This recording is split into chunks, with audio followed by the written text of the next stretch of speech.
The Colosseum was built during a huge reconstruction of Rome. For 4 centuries, it was the fanciest place for the people of the capital and the empire to have fun. The massive arena, where captured soldiers and slaves showed their fighting skills, became Rome's trademark over time. It's notable that the idea to build such a colossal structure came from Emperor Vespasian, who saw excessive architecture from his predecessor.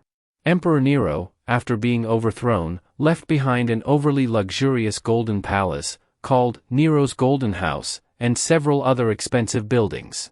Vespasian and his allies spent several years restoring order in the imperial lands and replenishing the treasury, which was drained by the extravagant Nero.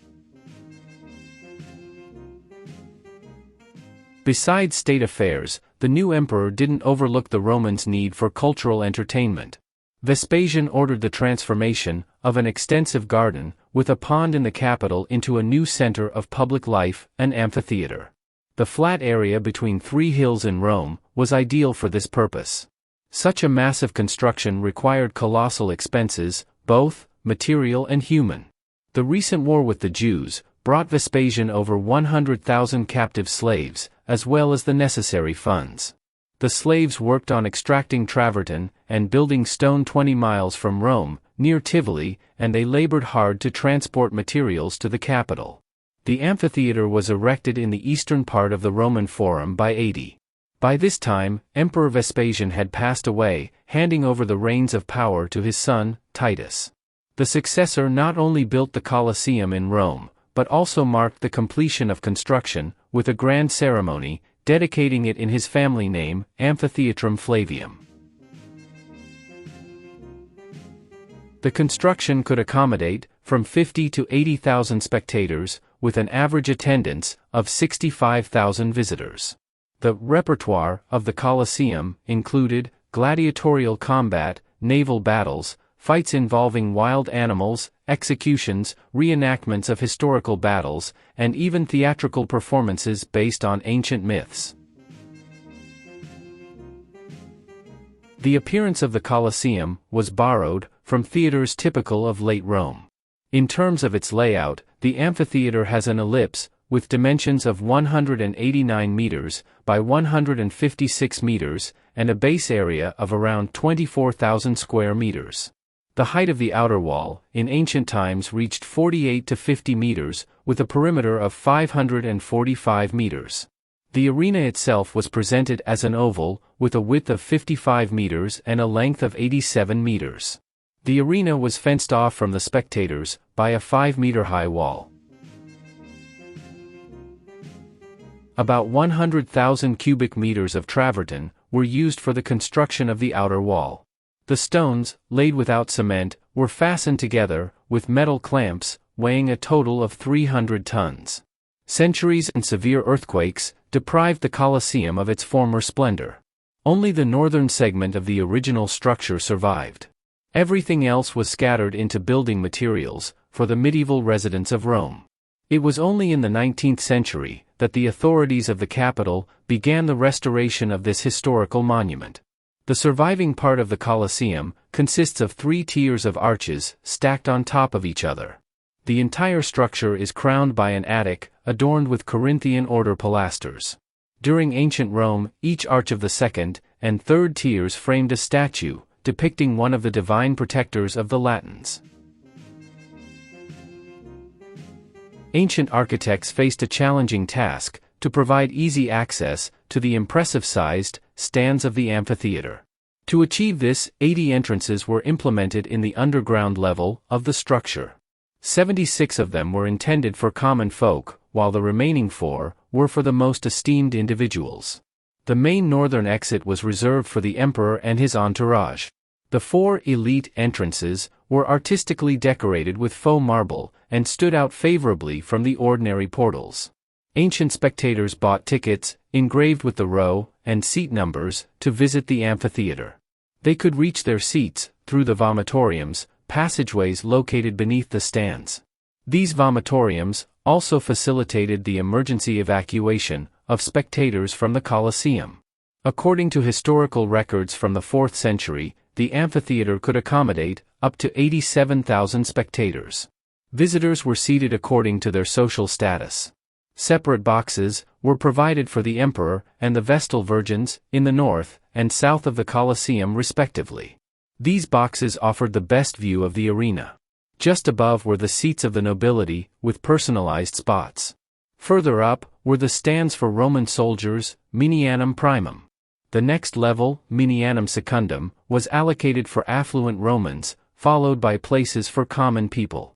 Separate seats were provided for various categories of citizens: boys with their teachers, retired soldiers, foreign guests, priests, and so on.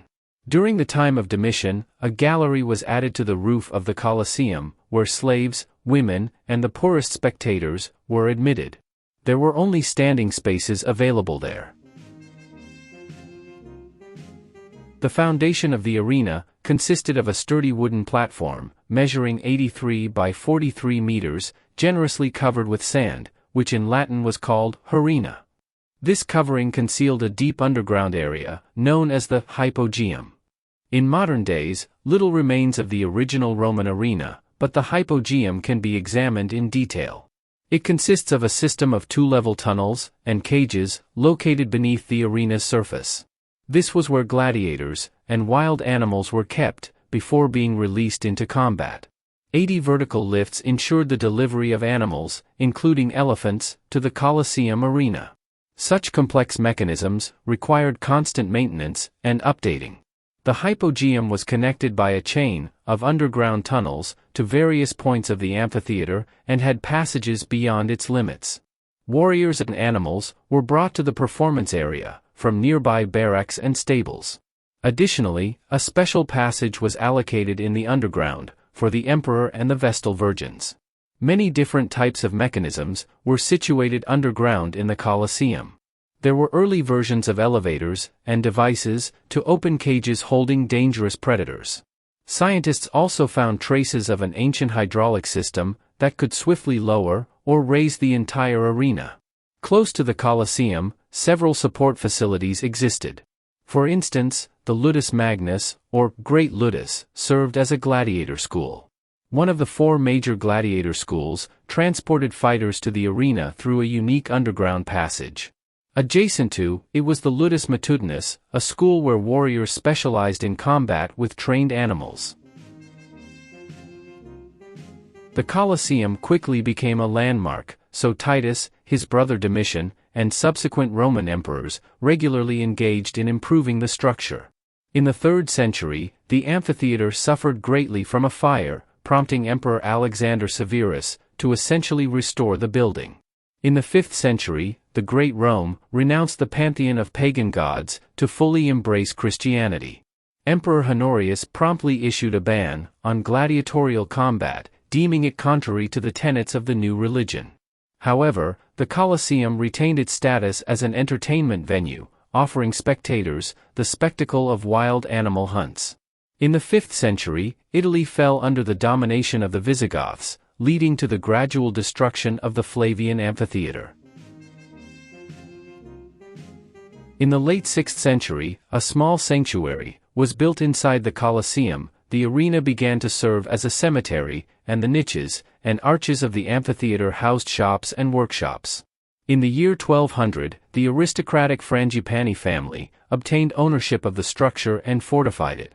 In the mid-14th century, Rome was rocked by a powerful earthquake, resulting in the collapse of the outer southern wall of the Colosseum.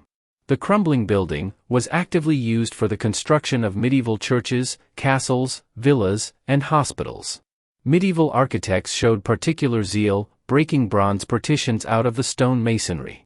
Without additional reinforcement, the walls of the colossal amphitheater began to deteriorate. Starting from the 16th century, the church gained significant influence over the Colosseum. Pope Sixtus planned to build a wool processing factory on the site of the ancient monument. In the 17th century, a new entertainment emerged in the amphitheater: bullfights. In the mid-18th century, Pope Benedict proclaimed the Colosseum a sacred place for the Catholic Church, a Christian relic of early Christianity. Subsequently, the papacy made repeated attempts to restore the historical monument. Throughout the 19th century, extensive excavation work was carried out on the arena of the amphitheater, and the damaged facade was reinforced. The structures acquired their modern appearance during the rule of dictator Mussolini. Today, the Colosseum has become one of the most famous landmarks in Rome. Thousands of tourists visit the ancient Roman amphitheater and its surroundings daily, with an annual influx of several million visitors.